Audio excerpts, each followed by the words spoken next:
Fazer uma rápida oração, e eu gostaria que já pudesse ir preparando a sua Bíblia em Mateus 13, versículo 13 em diante. Amém? Senhor meu Deus, Altíssimo Pai, obrigado, Senhor, por poder estar na tua casa, Senhor, nesta noite. Obrigado pela palavra, Senhor, que o teu filho acabou de trazer, ó Pai, do Rafael. Que nós possamos ter paciência, podemos ter o entendimento, podemos, Pai, ter a tua paz sobre nós. Pai, em nome de Jesus, seja conosco. E neste momento, ó Pai, sobre a tua palavra, Senhor, também eu venho pedir, ó Pai, que eu venha diminuir e que o teu Espírito Santo venha sobre mim, Senhor, para trazer a sua palavra, Senhor, conforme a tua vontade e a tua igreja. É o que eu peço, ó Pai, em nome de Jesus Cristo. Amém. Amém? Glória a Deus. Então vamos lá. Mateus, capítulo 13, versículo 13 em diante, diz assim: porque isto lhes falo por parábola, porque eles vendo não veem, e ouvindo não ouvem, nem compreendem. E neles se cumpre a profecia de Isaías, que diz: ouvindo ouvireis, mas não compreendeis, e vendo vereis, mas não percebereis, porque o coração desse povo está endurecido, e ouviram do meu grado com os seus ouvidos, e fecharam os seus olhos, para que não vejam com os olhos, e ouçam com os ouvidos, e compreendam com o coração, e se convertam, e eu os cure. Mas bem-aventurado os vossos olhos, porque veem, e os vossos ouvidos, porque ouvem. Porque em verdade vos digo que muitos profetas e justos desejaram ver o que vós vedes, e não ouviram, ou ouviram o que vos ouvis, e não ouviram. Escutai-vos, pois, a parábola do semeador. Ouvindo alguém a parábola do reino, e não entendendo, vem o maligno e arrebata o que foi semeado no seu coração. Este é o que foi semeado ao pé do caminho. Porém, o que foi semeado em pedregais é o que ouve a palavra e logo recebe com alegria, mas não tem raiz em si mesmo. Antes é de pouca duração, e chegada a atingir a presença por causa da palavra, logo se ofende. E o que foi semeado entre espinhos é o que ouve a palavra, mas os cuidados deste mundo e a sedução das riquezas sufocam a palavra e ficam infrutíferas. Mas o que foi semeado em boa terra é o que ouve e compreende a palavra e dá fruto, e um produz 100, outros 60 e outros 30. Amém? Pode se sentar. Irmãos, aqui Jesus ele estava mostrando para os seus discípulos que nem todos vão compreender, que nem todos vão ter o seu ouvido aguçado para se integrar para Jesus. Porque aqui ele está falando: por isto lhe falo por parábola, porque eles vendo não veem. Muitos não entendem a palavra de Deus, muitos querem estar na presença de Deus, mas não conseguem. Por quê? Porque o maligno, ele faz de tudo para nos tirar da presença de Deus. Satanás, ele vai maquiar, ele vai preparar, ele vai fazer coisas que você gosta, para você não estar na presença de Deus. Porque o inferno é uma realidade. O inferno, muitas pessoas vão se perder. Por quê? Porque olharam para o mundo, desejaram o mundo e não conseguiram andar nos caminhos do Senhor. Aqui Jesus está sendo bem explícito: e nele se cumprirá a profecia de Isaías. A profecia vai se cumprir, a profecia se cumpriu. Jesus, ele veio, o Messias está entre nós. Ele veio em corpo de homem, morreu pela nossa salvação, porque ele veio para os judeus, mas os judeus não o aceitaram, não o reconheceram como Salvador. E hoje nós temos os nossos ouvidos abertos, nós estamos preparados para também pregar a palavra de Deus, levar a palavra de Deus. Mas como que eu posso levar a palavra de Deus se eu não sou exemplo? Como eu posso levar a palavra de Deus no meu trabalho, na minha família? Muitos vão olhar e falar, viu, mas para ser crente como você, eu prefiro não ser crente, eu prefiro permanecer no mundo. Nós temos que ter a presença do Espírito Santo sobre nós, porque se nós não tivermos a presença do Espírito Santo sobre nós, nós não vamos conseguir converter ninguém, nós não vamos conseguir dar um bom testemunho. O primeiro testemunho do cristão é ele. É a sua aparência, é a sua conduta, é a sua posição. Agora, se eu lá fora eu estou agindo como uma outra pessoa qualquer, alguém vai dar credibilidade ao que eu digo? Não. Por quê? Mas se um pastor se comporta dessa maneira, imagina os membros da igreja dele. Então nós temos que estar na presença de Deus 24 horas. Nós estamos no mundo, mas o mundo não está em nós. Eu posso todas as coisas, mas nem tudo me é lícito. Posso, mas não devo. Posso, mas não pratico, porque eu tenho livre-arbítrio. E só porque eu tenho livre-arbítrio eu posso fazer tudo? Não. Porque eu vou ter que dar conta para Deus da minha vida. Cada um de nós aqui vamos ter que dar conta. E aí? Como você tem andado? Como você tem agido? O seu vizinho, vamos falar do seu vizinho. O seu vizinho te enxerga como um cristão? O seu vizinho. Os seus irmãos, a sua parentela, ela te enxerga como um cristão? As suas atitudes é de um cristão? Quando você diz assim, eu sou cristão, eu sou crente, você está dizendo, eu sou um imitador de Jesus Cristo. Não se esqueça disso. Quando você diz, eu sou um cristão, você está dizendo, eu sou um imitador de Jesus Cristo. Então cuidado com esta palavra. Porque o imitador de Jesus Cristo, ele jamais vai entrar em afronta, ele jamais vai entrar numa discussão, ele jamais vai brigar, jamais ele vai se levantar contra alguém, porque ele tem a presença de Cristo. Quantas vezes nós vemos Cristo brigar na Bíblia? Nenhuma. E nós temos que ser o seu imitador. E aqui ele está dizendo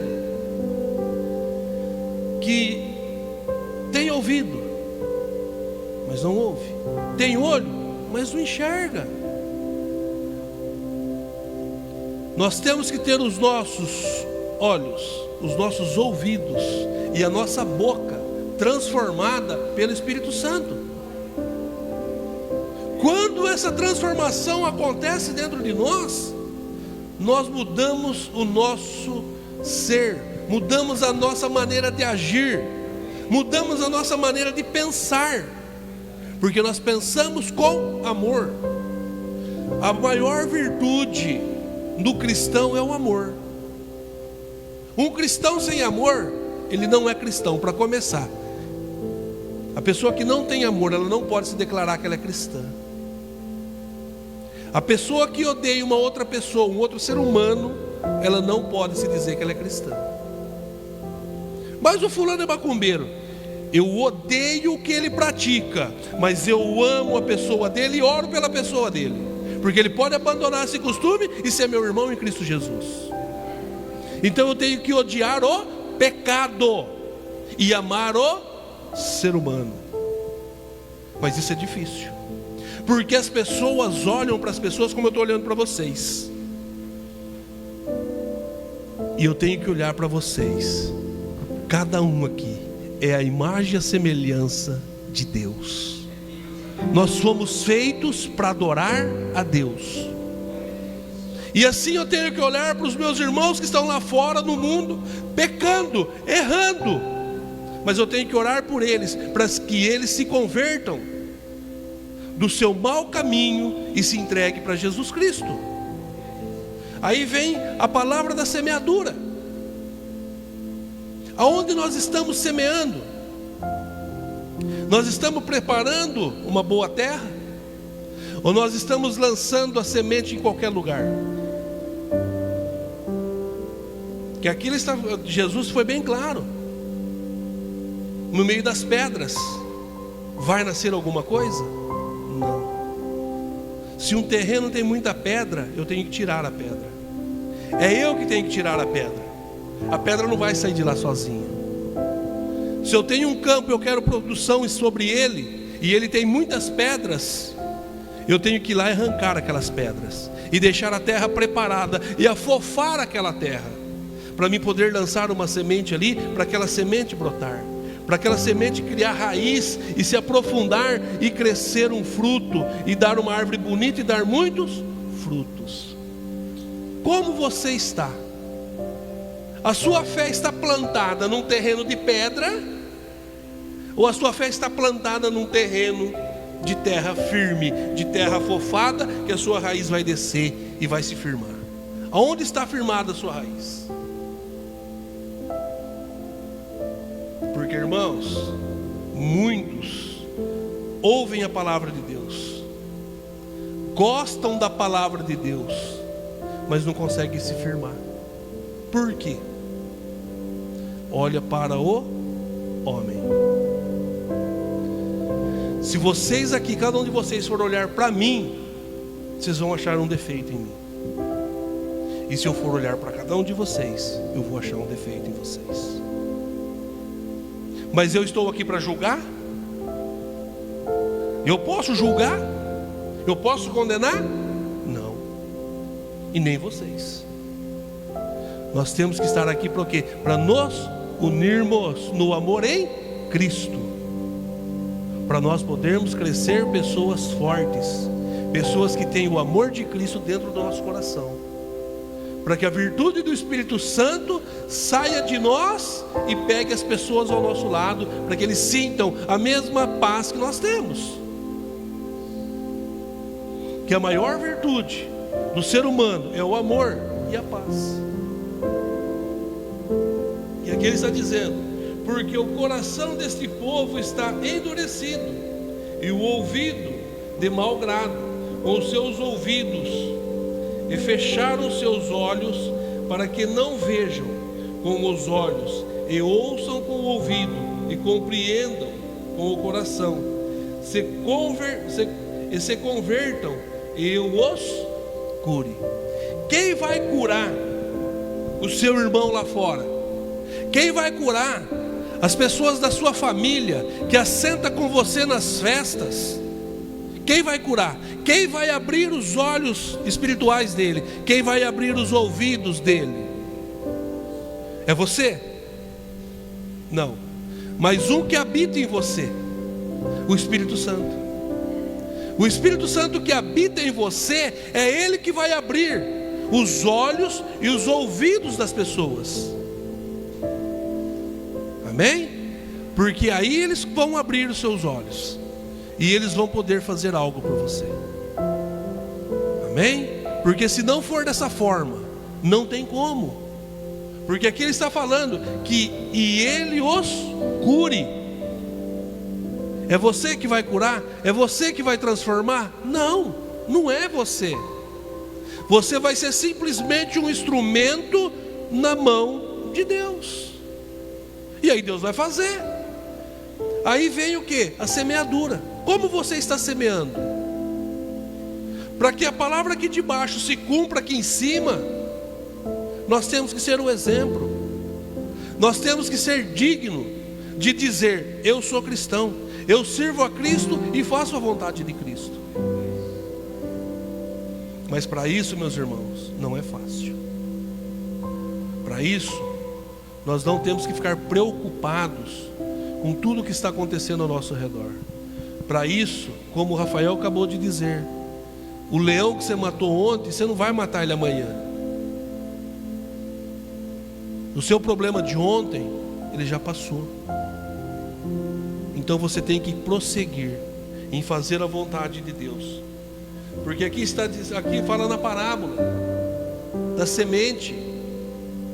Muitas pessoas, elas são aquele povo que o quê? A semente que foi jogada no meio dos espinhos. O que é os espinhos? Irmãos, eu conheço uma pessoa, sempre que ela me vê, ela vem perguntar as coisas de Jesus para mim. Ela sabe que eu sou pastor, mas ela é uma pessoa do mundo. E ela fica perguntando, quer conhecer mais. Eu já convidei várias vezes para vir na igreja, mas é uma pessoa da alta sociedade da cidade. Ele vai vir para a igreja? Difícil. Por quê? A hora que ele olha para trás, ele vê uma sociedade. Como Nicodemos, quando Jesus lá em João 3 explica para Nicodemos que necessário é viver de novo, é nascer de novo. Ele explica tudo. Nicodemos veio? Não. Nicodemos não veio. Por que Nicodemos não veio? Porque ele estava de frente a uma sociedade. Ele era um pregador da sinagoga. Ele era um homem num alto padrão. Ele não era uma pessoa simples. Quem endureceu o coração dele? Foi Deus? Não. Foi o inimigo. Foi os espinhos. Os espinhos endurecem o coração das pessoas. Por que endurece o coração das pessoas? Porque ela não consegue olhar para a cruz. Ela não consegue olhar para Jesus, que é o consumador da fé. Se nós não olharmos para Jesus e se entregar para Ele, a nossa vida não tem sentido. Comece a ver a sua vida antes da sua conversão e depois da sua conversão. A sua vida antes da conversão, ela tinha sentido? Não. A minha não tinha. Porque eu vivia em busca de um bem-estar incessante, na bebida, nas festas, nas coisas do mundo. Quando eu encontrei Jesus, veio sobre mim o quê? A paz. A paz de espírito. Eu tentava comprar a paz. Eu tentava adquirir a paz. Mas eu encontrei a paz aonde? Em Jesus. Porque Ele levou sobre si todas as minhas dores, todas as minhas angústias, todas as minhas preocupações. Então eu tenho que entregar tudo na mão dEle e caminhar com Ele. E fazer a vontade dEle, não a minha mais. Eu não vivo mais, mas Cristo vive em mim. Vós não vivem mais, mas Cristo vive em vós. Assim vocês vão conseguir compreender que vocês têm que preparar o campo, têm que tirar os espinhos, não olhar para trás. Porque aquele que olha para trás ou tira a mão do arado, Deus não tem prazer nele. Adianta você ficar na presença de Deus 5 anos, 6 anos, 10 anos e se desviar? Hoje eu encontrei uma pessoa conversando com ela, desviada dos caminhos do Senhor. Por quê? Sociedade.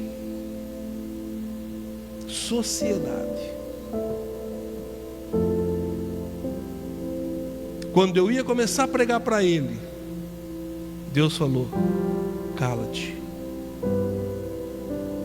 Deus falou dessa maneira no meu coração: cala-te. E eu mudei o assunto.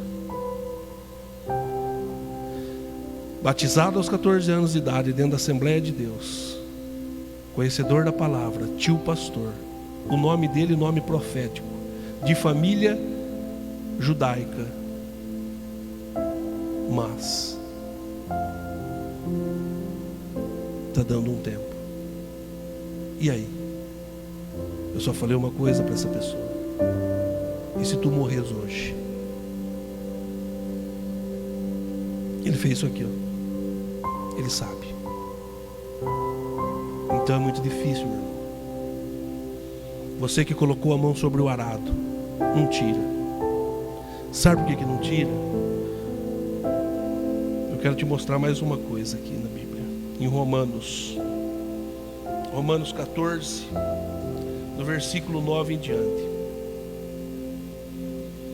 A palavra de Deus diz assim, Romanos 14, versículo 9 ao 12. Foi para isto que morreu Cristo e tornou a viver, para ser Senhor tanto dos mortos como dos vivos. Mas tu, por que julgaste teu irmão? Ou tu também, porque despreza teu irmão? Pois todos havemos de comparecer ante o tribunal de Cristo, porque está escrito: pela minha vida, diz o Senhor, que todo o joelho se dobrará diante de mim, e toda língua confessará a Deus, de maneira que cada um de nós dará conta de si mesmo a Deus. E aí? E as pessoas que nunca tiveram sentada dentro de uma igreja evangélica, elas vão ter que também dar conta das suas atitudes.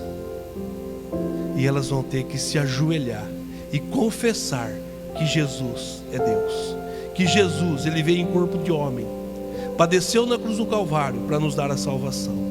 E como o Rafael também disse, nós temos que tentar tirar as pessoas do inferno, porque o inferno é uma realidade. Muitas pessoas não querem saber disso. Por quê? Porque o mundo é prazeroso, Deus é bom. Quantas religiões que pregam que Deus é bom, Deus é misericordioso, você vai ter uma terceira chance, ensinam isso. Isso está na Bíblia? A chance é agora. Ele é Jesus dos mortos e Jesus dos vivos. Aquele que morreu hoje, amanhã, em Cristo Jesus, ele vai continuar sendo Jesus na vida daquela pessoa, porque um dia aquela pessoa vai ressuscitar junto com ele e vai ao tribunal de Cristo para ser absolvido. É muito sério, irmãos. A salvação, ela é de graça, mas ela é para todos? Não. Ela é para muitos, não para todos. Assim está escrito lá em Mateus 26, 29, que a salvação é para muitos, não para todos. E aí? Como é difícil a gente pregar para os nossos entes queridos, né? Eu como pastor posso dizer isso. Eu como pastor posso dizer como é difícil pregar para os meus irmãos de sangue. Como é difícil eu pregar para os meus funcionários que trabalham comigo. É difícil. Por quê? Eles não querem. Por que eles não querem? Eu ofereço, eu mostro, mas eles não querem. Muitas pessoas não querem ter um compromisso com Deus. Irmãos, nós temos culto 2 vezes por semana. Olha hoje um domingo, quantas pessoas estão faltando hoje? E aí? Por quê? Estão cansados? Estão passeando? Tem uns que estão passeando, me avisaram que estão passeando. Mas todos estão? Alguns se desviaram, como a parábola lá do espinho. Quantas pessoas que estavam com nós na igreja e hoje não estão mais, e voltaram para o mundo. E aí? Eu posso julgar? Ah, essa pessoa está condenada. Não, eu não sou Deus. Eu não sei o que ela vai passar no dia de amanhã, mas seria melhor permanecer na presença de Deus do que voltar na presença de Deus pela dor. Vocês estão me entendendo? Jesus, Ele nos dá o tempo. Jesus, Ele nos dá a oportunidade. Mas desse dia que ninguém vai escapar. Todos os joelhos se dobrarão e confessarão que Jesus é o Senhor. E aquele que estiver na presença dEle, Ele vai chegar e vai abraçar e falar: vem, vem, bem-vindos de meu Pai para a morada celestial. Agora, e para aquele que Ele falar: apartai de mim para o fogo do inferno. Do mesmo jeito que a salvação é uma realidade, que nós cremos nela, o inferno também é uma realidade na vida do cristão e na vida do cristão perdido. Mas enquanto há fôlego de vida, há esperança. Então eu digo para você: declare o amor de Cristo que você tem dentro do seu coração para as pessoas que você ama, para os seus amigos. Ah, pastor, mas é difícil. Se Deus mandar você abrir a sua boca, abra. Porque se fosse da primeira vez que eu convido uma pessoa para vir na igreja, ela viesse e ela se convertesse, era maravilhoso. Não é na primeira, não é na segunda, não é na terceira, mas uma hora vai vir. Se Deus tem um propósito na vida dessa pessoa e você é o instrumento que Deus vai usar, ore a Deus, peça para Deus te dar estratégia, peça para que Deus te dê mesmo a convicção que você é o instrumento na mão dele, porque um dia nós vamos ter que dar conta.